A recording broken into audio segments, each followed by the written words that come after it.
big, small, medium. We've just found that our medium ones work the best, but some of my favorite gnocchi were the tiniest little gnocchi I've ever seen. Have you ever had the little tiny baby gnocchi? I don't have time to do that. But if I had time, that's what I would make here.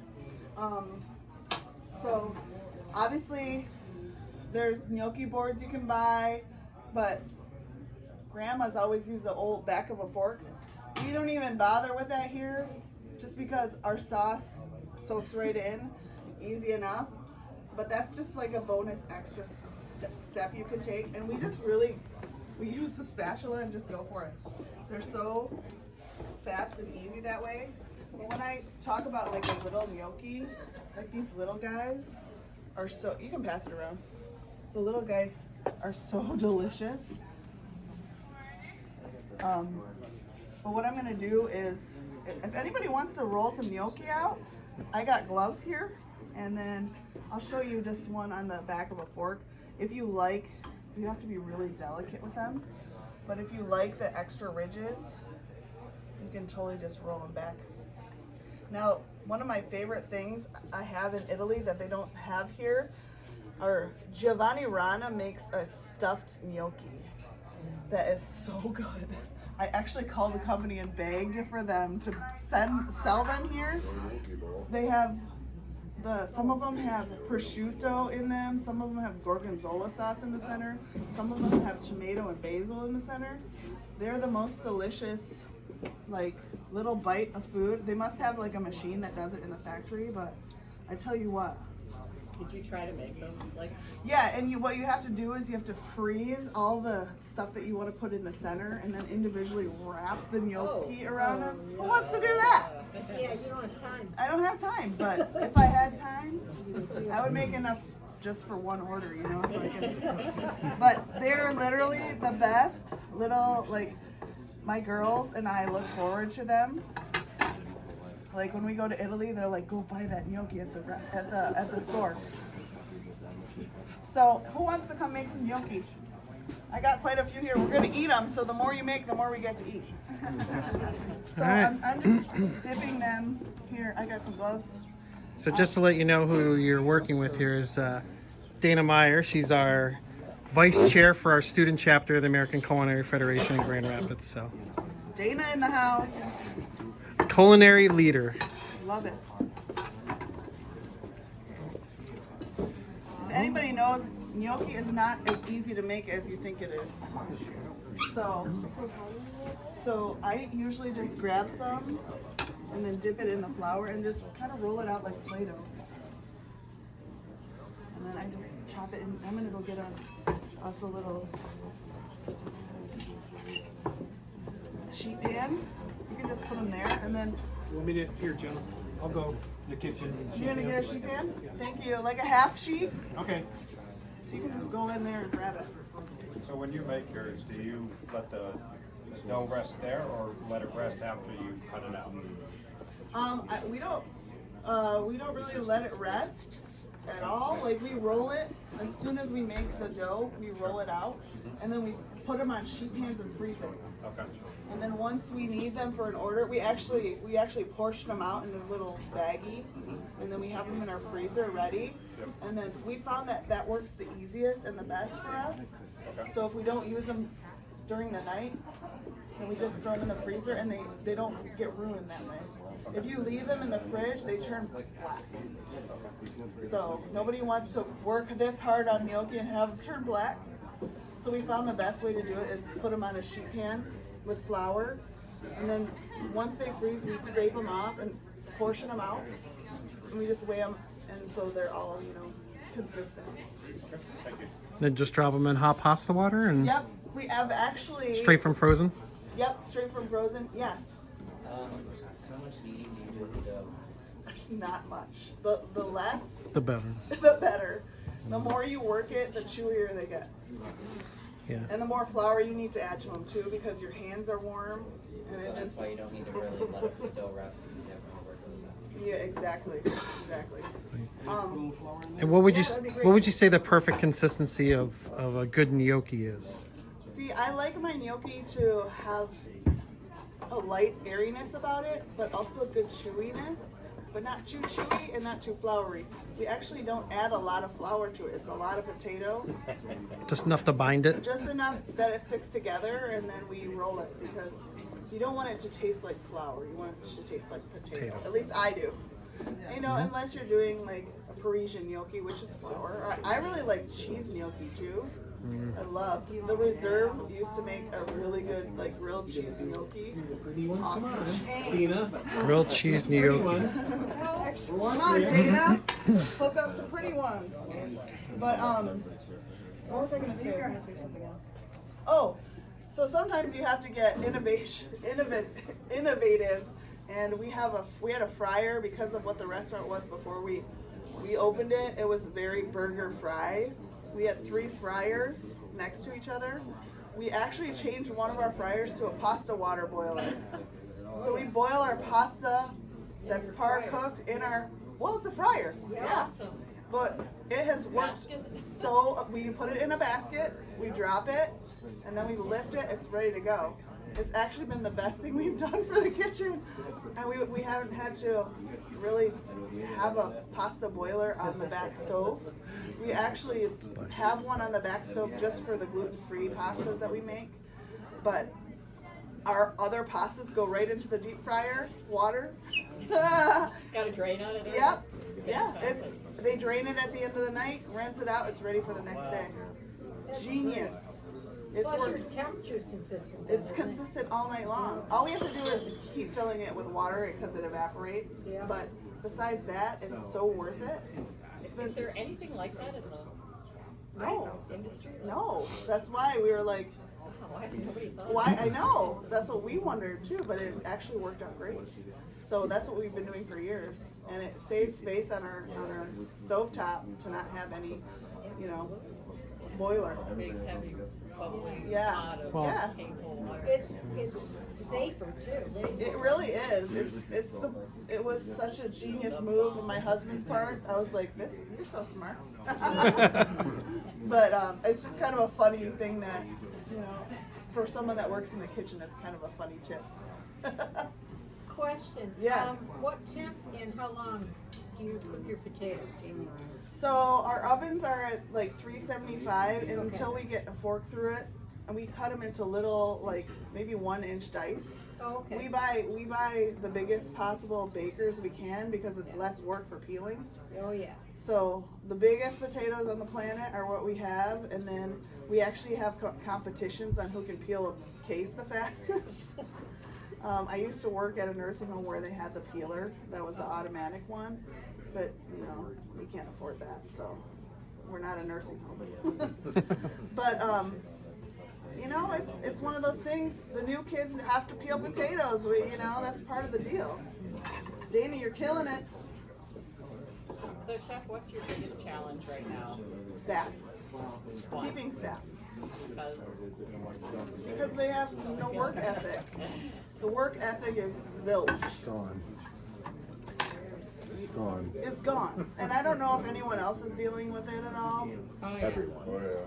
The So- biggest topic is that people What don't can want we to work. do? What can we do to fix that? I mean, how do you instill work ethic into someone? If they don't have it, they don't. What? Hire older people. And I Take away do. their phones. What? Take away their phone? But then they're like a robot that you unplug. They once they're disconnected, they're I mean, I would love to. I mean, it's to me, it's all about drive. And if someone has drive, they have it. If they don't have it, how do you teach it? It's just like I'm watching my daughter play basketball for the first time. Either these girls are driven and they want to be good, or they just, like he says, slump over on the bench. You as a person, how do you motivate someone to also have drive and really want to thrive in what they do and do better and move up? And how do you teach someone that? even at ACF National last year. They were talking that as much work as you put into getting, you need to put twice as much into retention. Yeah, but how do you do that? I mean, you can't babysit them either. I mean, you're paying them to work. You're paying them. It's not a voluntary situation. So, I mean, it's almost like We should ask these kids, what's it gonna take? You're here, so you're already ahead of the game. Yeah, they're not all bad. No, My I know. my nephew worked here for how long? Ben? Long time. Yeah. You see, that's it, is your passion. Yeah. You gotta feel that passion. Yeah. They're gonna come into work because it's like golf. You can have a lousy night on the line, but you can't wait to come back the next day and do it right. Right, and you want to do it. You want to do better. If that's Exciting, if you're you want that beat again, and I think that's what really is gonna turn around our teams. People like you who share Well, that passion. With And my big thing is, I'm trying to stay in contact with kids, like young people. I had a group last week or Saturday of daddies and daughters, so I was telling them how important it is not only to spend time together as family, but also cooking is a life skill. And if you can do that for yourself instead of going out to get a crappy fast food meal, I told them you're going to save money in the long run on your health insurance or your doctor's bills. If you learn how to cook now, you're not going to be so sick, you know? And we talked a little bit about that too, and I don't know how often kids hear that, to read labels. Do your kids pick up things and read the labels? Probably not, but they have to. They have to learn, you know? Ramen noodles in college probably isn't the best thing for you. If you can make your own spaghetti, well, I showed them how to make a basic sauce and a basic salad dressing. So you can make a full meal for under $5 for your whole family with these ingredients.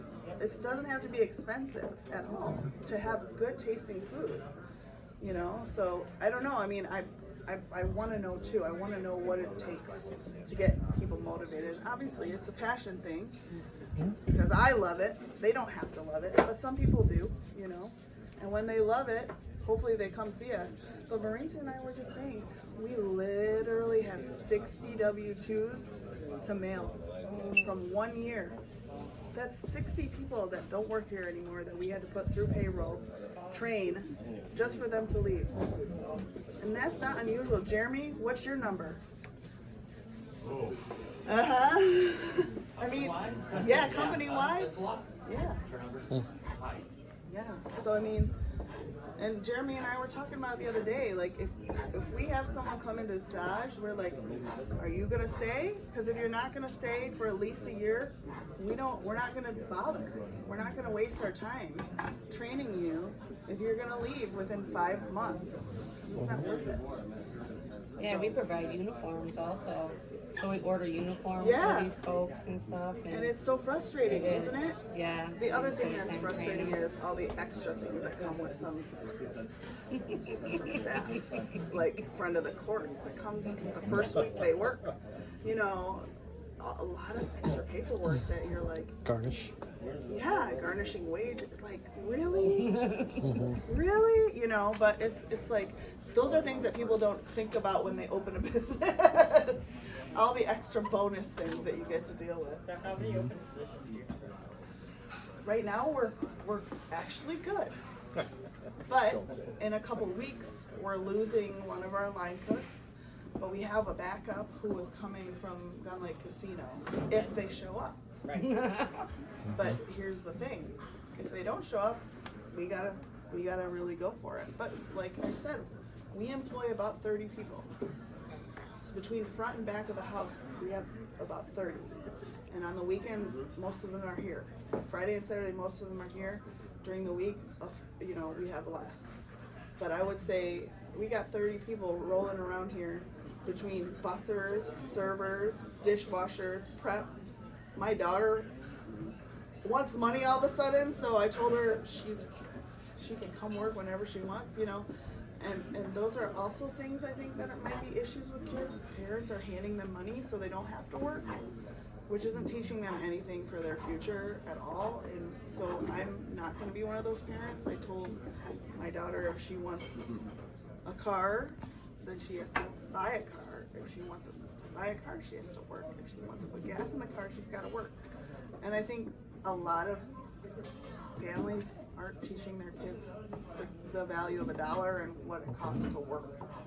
I don't know. What do you guys think? Dave, what do you think? You're gonna ask me about teaching kids about the family of dollar? Uh-huh. We were talking about it. Mr. Financial Planner. Well, that's an interesting question because our conversation was specifically about my son who is going to college this year and came back home with his bill for his first year of college,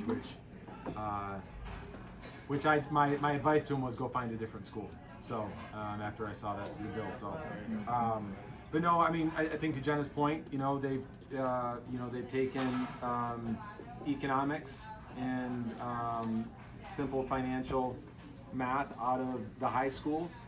And culinary, like They've taken home ec economics. out, and most young people aren't prepared to come into the real world to help. and they're moving home with their parents. And they're coming back and they're moving home, and but to Jenna's point, it does become a challenge for us as employers, and I know for Jenna, to employ young people that lack these skills. They're not being taught in schools, and so it's really then up to us to provide those skills. So. Yeah. It's really tough, and it'd be nice to figure out a plan. I don't know what the plan is, but it would be really nice if we could get our heads together as adults and maybe figure it out. I had an interesting conversation with an individual today. Owns a small business. She has 40 employees, and every individual that she hires that's college age or younger, she brings the parents in for an interview. Really? Which I think is awesome. And she says, hey, listen, here's the expectation. Here's the hours they're going to work. I want to talk to you as the parent and make sure that this is all set and you're good to go. Her turnover rate, once she started doing that, dropped by 50%. So I thought that was a pretty neat thing to share, to learn today. And if it's a way for the parent to better align with accountability, I thought that was pretty cool. So. But also, sometimes you don't want to deal with the parent and the child. She interviews the child, and that's the interview. That's the qualify to get in or out. And then she has the subsequent interview with the parent, because she doesn't want a parent who speaks for their child. She wants a child that can speak for themselves. I say a child. This is a grown person. But knowing they're underneath their parents' roof. Second interview is going over the expectations with the parent and making sure everyone's on the same page. So it's like a meeting. It's like a conference. It's like a conference. It's Yeah. it's a qualifier. So anyway, I just learned that today, this afternoon. I thought that was a really cool idea, and her testimony is it's dropped turnover by 50%. Well, it's worth looking into. Anybody else have any cool ideas? I know I've had lots of conversations like every week with owners such as yourselves, and on boards of schools, KCTC, and we've been talking about this for a couple of years, and I do think people have to come together and discuss these options, because believe it or not, there's a lot of them. Everything from we're bringing in a bunch of new equipment into our test kitchen that is labor friendly. Where equipment has come just in the last few years because of this crisis, and it is a crisis, and it doesn't get better, it gets worse, unfortunately. But you can take all different types of actions to address, totally this whole issue and attack it. It's not going to go away. We have to attack it. And I'd say to you, Jenna, I think your greatest asset is your culture and you, because kids, young adults, if they can't afford college, which most can't now, or if they're thinking of, what industry do I go into, you can latch on to them at an early age, and you can teach them to be you one day, right? And your husband one day, and have an amazing business without spending $150,000, $200,000 to attend. Nothing against colleges and stuff. Right. But I think there has to be that communication has to get out. We have to draw kids into this industry because they're choosing Well, that's a why bunch of other whenever any industries. parent comes to me and says, hey, Yeah. can so-and-so follow you for a day? Yes. Exactly. Yes. Yeah. Bring them in.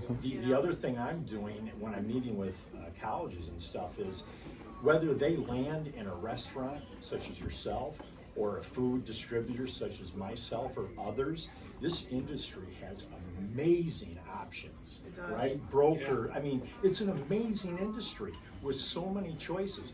But kids, when they're young, whether it's their parents' ideas, misconceptions about this industry, they think, okay, well, you're gonna be in a kitchen and work 80 hours a week. That isn't the case. There's all different options in this industry. So we just got to get the for me, word but out. it's not the case for a lot of people. Exactly. And for somebody that loves that, that's a great option. Right, But right. maybe they want to sell food. Sure. Or work invent for a ice cream manufacturer. flavors. Yeah, I mean, Exactly. there's so many Yeah. cool things you can Yeah. do. For sure. One of the things that we're, I already asked her. She said she got a job. All right, let's give Dana some applause here. She is killing it. She is definitely doing a good job on that gnocchi. If I may add to that too, David and I actually had a candid conversation on the way over because we're dealing with a different mentality of people that we want to come on our teams. And it's not better, it's not worse, it's just different. When I, was raised, it was like you get to work and you'll get beat if you don't. Pretty much, 7 kids. Can I have an allowance? You eat, don't you? Now shut up and go and mow the lawn. And that's okay too with the kindler and gentler. And I'm definitely with my 3-year-old working on these things too, because you don't want to be your parent, but you don't want to raise a jerk. But just having conversations with them on look, basically what I feel is that I want to be your mentor. I want to coach you. Well, we have a responsibility as parents. Right. Yeah. But what I'm feeling is that every time I'm giving you this mentorship moment or this coaching, you're taking offense to it. It's not an indictment when I'm trying to teach you something. It means I'm showing you respect that you're worth this moment, right? And just kind of conveying things a little different because we worked for chefs. Forget about it. I mean, all of us in this room probably worked for those chefs that dipped the tongs in the fat, and you weren't working fast enough. Threw a pan at you. Threw pans at you, plates at you. And we don't want to be that. We don't want, but we do need the results that we like. I'm going to work faster. I want the results, but how do I not do it in such a just really abusive way? So we have to own that as employers, as mentors, as teachers, as parents, to be like, look, no, there are going to be consequences if you're not working fast enough. Yeah. I don't need you. Yeah. But there's not enough people to say that to somebody anymore. You don't have a backup to be able to say, you go home. But on that, I noticed in my short stint of working for other people that it seems that in every kitchen there's about 75 to 80%, or maybe even higher, of those go-getters that are knocking it out. And then the other 15 to 20%, or even more, are the toxic, making that good worker mad, making that. So I did some quick math. If I fired 20% of this labor force that is dead weight and really pissing off my good people, and I turned around and said, you know what? I'm gonna fire these 2 people, you 4 people, and I'm splitting their salaries between you 4 people. Thank you. Keep it up. My labor's the same. I'd work a hell of a lot harder if all of a sudden I'm like automatically making $3-4 more an hour. Sure. And you know what, dude? You had your chance. Don't come crying to me. You can reapply in 3 months after everybody else tells you you're a piece of crap. And then you work for me for a week to see if you, for free, like we did. Who worked here, who staged under great chefs? And loved it. And was scared at the same time. And like, this is awesome. Oh my God, this is awful. That's how we start doing that, because you know what? The labor's there. Yeah. It's just that we need to start rewarding the people that are killing it for us and cutting the dead weight, because now we're rewarding the people that are working really hard twice. So that's just a thought. Yeah. St. Mary's won't let me fire people, so I don't know what it looks like, but tell me if it works out for you. All right. Looks That's like a good idea. She's almost done. She's got one more little roll to do. Go, Dana, go. So I'm going to bring out some snacks. Obviously, we're going to have some gnocchi. Jen is your server if you want to grab anything else. Hopefully you can stick around for a few minutes and have some of this goodies. We have a lot of really cool people here. Hopefully we have a second to chit chat with each other, make some new friends tonight, I hope. I'm just gonna go cook these and I'll come back with some snacks. Does this sound good? Sounds great. All right. Thank you. I'll come back for that. Restaurant or establishment, come see